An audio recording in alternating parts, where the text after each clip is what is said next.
give us sort of a golden zone for constructing classroom tasks with AI. Well, all right, I'll start with a little bit of the spiritual or the supernatural. I'll start with a quote by Jensen Huang in a biography of him.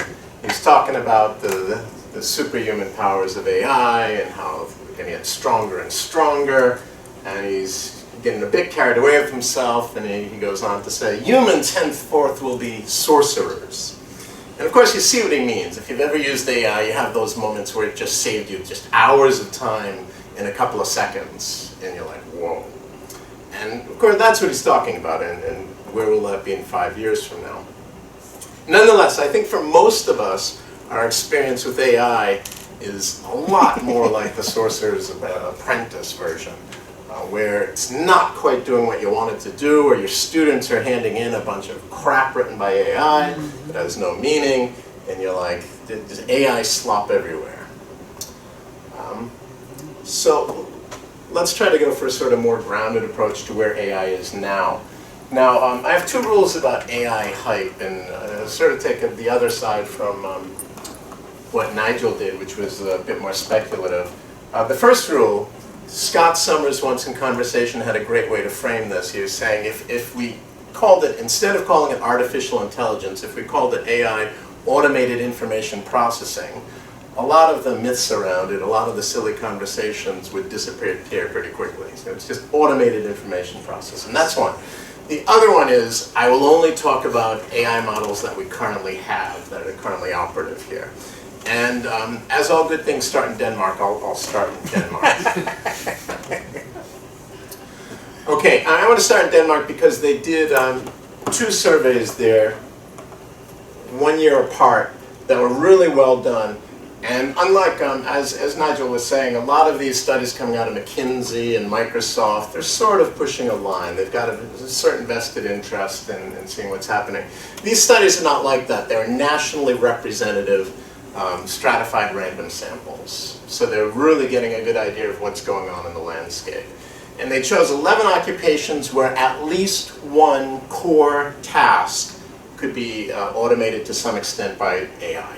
So the occupations that should be seeing impact from AI, and you can take a look, you can see customer support, financial advice, accountants, IT, journalists, law, marketing, office clerks, software developers, teachers. And they have a lot of other really good controls, large sample size, access to personal data about the anonymized personal data about the people in question, the people they sampled, and so forth. So it's really very well done studies. Now, what did they find out? So this gives us an opportunity. We can go straight to ground zero, late 2022 when ChatGPT first came out. 1 year later, they did the first survey. So you see pickup in the first year. Ever used, and then they did the same survey again 1 year later, so it's up to late 2024. You can see in Denmark, Denmark's apparently pretty progressive on this. It jumped pretty quickly, so it's over the 50% mark, close to 60% of people in these jobs who ever used it. And ever used it for work, you can see it's roughly 40% after 1 year, and then it looks like it's, about 50% after 2 years. But you can probably also see that it's kind of plateaued between 2023 and 2024. The slope is pretty slight. And in fact, if you look at, I think what's probably a really good indicator, how many people have used it in the last 2 weeks. Because if you're not using it on a regular basis, right, it's going to show up there. And what happens is actually fewer people are using it within a 2-week window. On the other hand, slightly more people are using it for more advanced, more core tasks, which I think you would expect as people get more used to it and how to use it. So, not overwhelming. You get a big jump initially, but not an overwhelming move overall, all considered. Now, they did a couple of other interesting breakdowns. I'll be quiet for a second so you can have a quick look.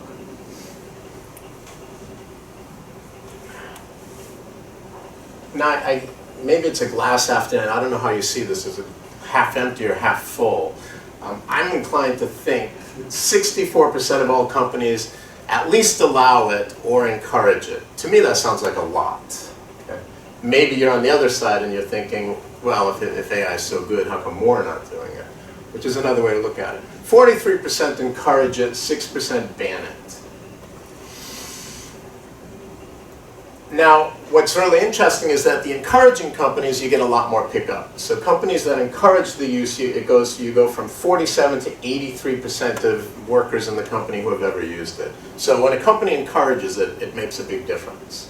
Daily use goes from 8 to 21. And another interesting point that we'll come back to is the disparity. For some reason, I don't know why, my students are females and they use AI, but overall, it's very much it's much more a male thing. Guys are more likely to use AI. But that disparity shrinks if the company is encouraging use. And if you want, I'm not going to go into detail on these complicated slides here, but one thing I will point out, you look at the companies that really apply this a lot. Marketing, where I imagine in marketing hallucinations are pretty much an advantage, right? And software developers, of course, it's very good at doing software. Look who's the lowest level of adoption right here in this room, teachers. Another interesting fact, 38%, I was a bit surprised by this, almost 40% of these Danish companies have their own chatbots. Maybe this is something about security of the information they're using or something. But that to me was quite a lot. So to me that says there's been a lot of uptick. Training. 30% of these workers have received some training on using AI, mostly from their workplace. So these are the companies that encourage it, are actively giving training. And another good thing about training, which I'll emphasize when we talk about teacher takeaways, training also shrinks the inequalities in use, gender but not just gender. So not just gender, I say inequalities, these are the basic inequalities they found in terms of AI use.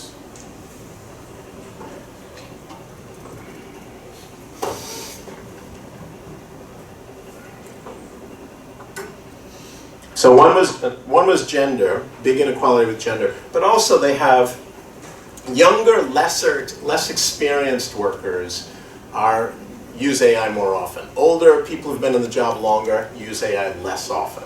But one interesting thing was that might matter to teachers. It was a little bit weird the way they presented the data, and they didn't really give a lot of breakdown. But the people who used it more often were higher paid even before they used AI.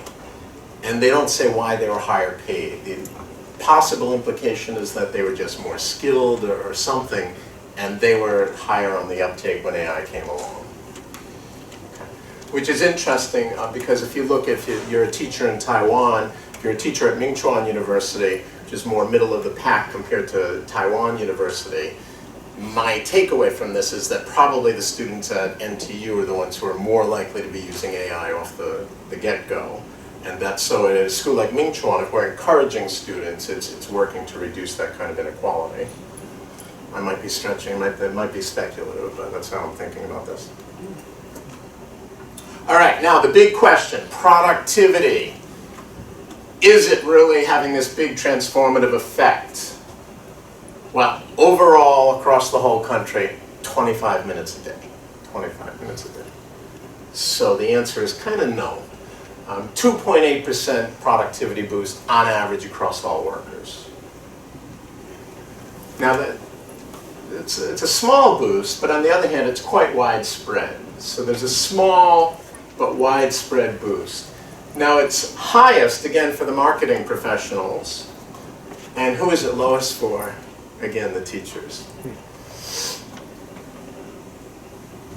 Other changes, work quality. 50% of workers think it's improving their work quality and enhancing their creativity, but no changes to wages or hours worked. And they had, as I said, they had good financial data on all of these workers, so they actually know their wages. So, despite all of the talk about how AI and the big tech bosses seem really in line in saying that within the next 5 years we'll probably have AGI, et cetera, really seem to be pushing this hard. Right now, the models that we have right now, it's not happening yet. Across, again, taken as an average in the aggregate. But, you can take a quick look at the, again, I said I'd only speak of models that we have now, but if you look at the models that we do have now, they are, in fact, getting better. So this is the Artificial Analysis Intelligence Index, which is a bunch of benchmarks sort of averaged together to give you an idea of the state of AI models. And you see when they first did this survey, you had a ChatGPT 3.5, ChatGPT 4 Turbo. For the second year of the survey, they had Claude 3.5 Sonnet, which is a good model, and ChatGPT 4o, which is a good model. But what you'll notice is that the second survey was conducted, the one we saw, there's kind of a plateau in adoption, but this was before the latest round of models came out, the O3 model, the Gemini 2.5 Pro. And if you've used those models, you know there's kind of a big difference, And these are the on the way to agentic models that Nigel was talking about, are over on this side. So they arrived too late for this survey, but it makes me think, I really, really, really hope they do this survey again next year, because that will really tell us, is this model improvement going to show up pretty quickly inside the results. So watch this space for the late 2025 study in Denmark. I really hope they do this every year. It would be great to have that data. Okay, finally, for teachers, new job task. So they also measured, they asked these workers, what new things are you doing on the job now that you have AI? And they had three that I'm sure are familiar to everybody. They named sort of brainstorming with AI, I draft content with AI, and I have AI analyze documents or analyze data. And I'm guessing that's what all of us in this room kind of do with AI, do a lot of what we do with AI. Three more that they noticed on the managing AI side. AI integration, this is a lot about what Nigel was talking about with you. You've got the workflow, how do you fit routinely, habitually, how do you really get AI into the workflow? Not just one-off thing, but time after time after time. AI quality review, hallucination watch, AI ethics and compliance. Okay. So these are the kind of, have to manage AI. Takeaway for teachers. Tell me if you agree.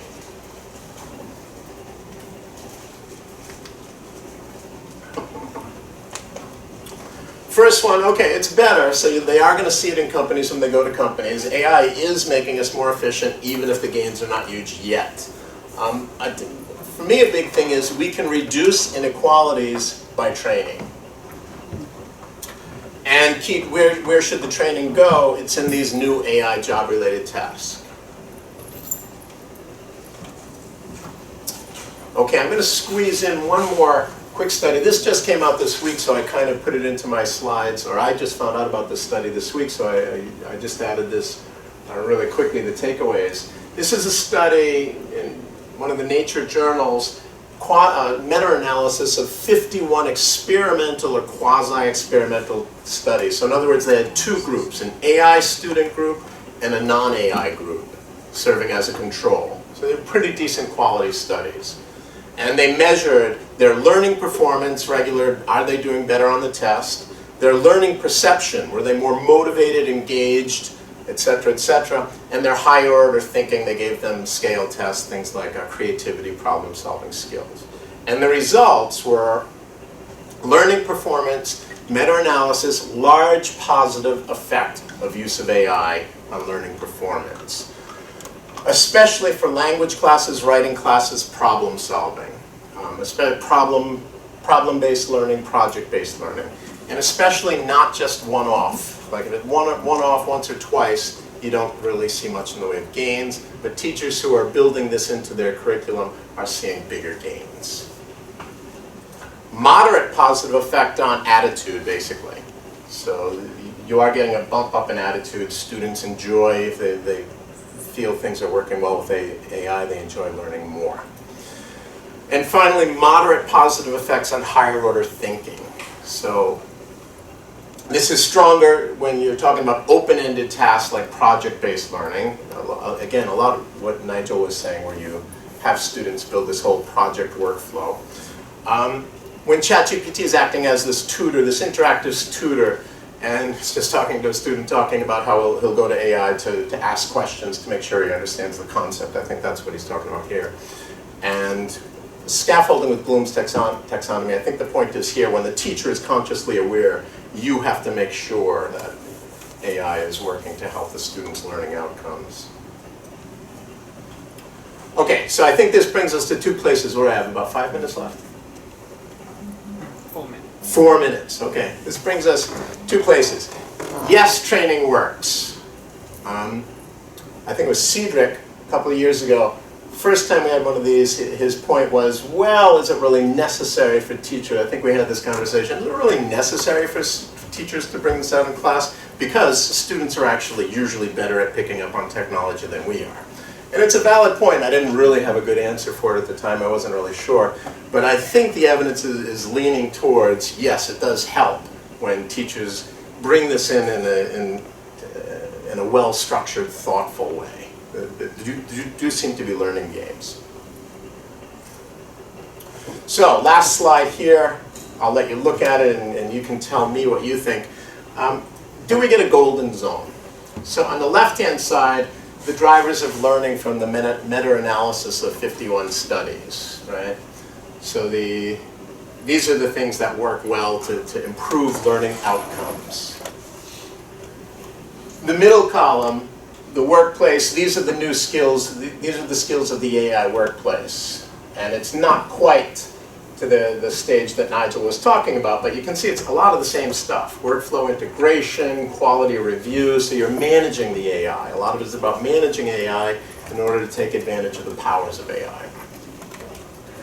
Now what happens, can we build tasks that bring these two things together? So if we use them in our classrooms, we get the benefits for learning outcomes, and we are training our students to work in the workplace of the future. Helping out the corporations. Good cog. Good cog. Teaching our students to become cogs in that big corporate machine. And these are my ideas. I'm going to stop here. This is actually my last slide, but perhaps you can take a look at these golden zone tasks and ask yourself the kind of stuff you're doing with AI in the classroom. Would you say that it's kind of touching some of those bases? Okay. And I'll stop there, but feel free if somebody wants to answer that. Please feel free.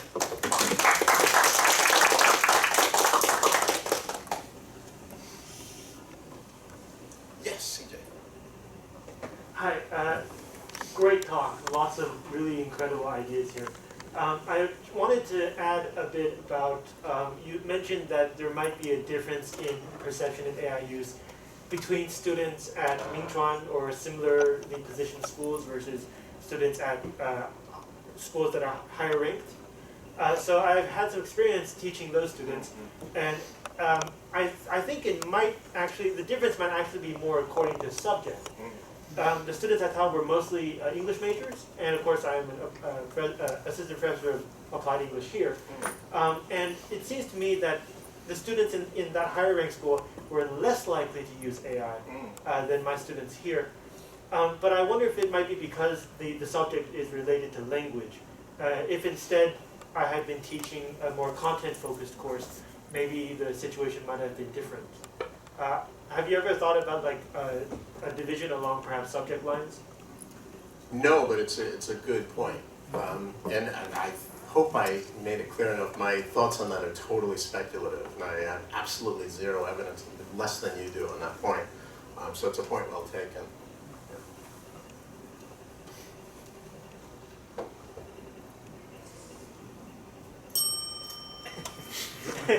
Perfect.